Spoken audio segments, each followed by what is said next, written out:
Because of the challenges we face. But going forward, we have put a plan to make sure that by August, all suppliers of fertilizers are aligned, so that come October, the fertilizers are in all the stores across the country. We also intend to use agro dealers, the agrofeds, and other distributing points to make sure that also we spur the growth of that local industry, which is the SME.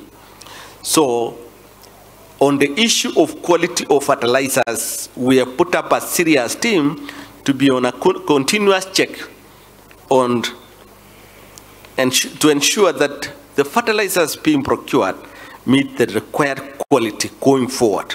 And we have supplied fertilizers to the farmers, planting fertilizers, and then also the top dressing fertilizers. We had a challenge on supplying of the top dressing fertilizers for the last 2 weeks during the rainy season, because most of our trucks faced challenges because of flood, and also it was not appropriate time for farmers to start applying fertilizers to the crops during rainy season.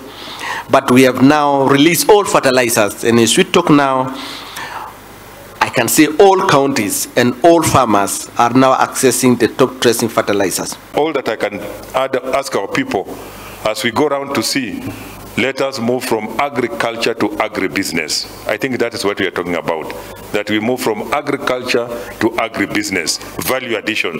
Those are the things that we are talking about, that in the long run, my desire, and we have been discussing with my colleagues from this region, is that no food should leave this region unprocessed. The four millers, which we call them the government millers, the government is in a plan to make sure that these 4 millers, Techemelil, Moroni, Soni, and Zoya, are brought back to real business.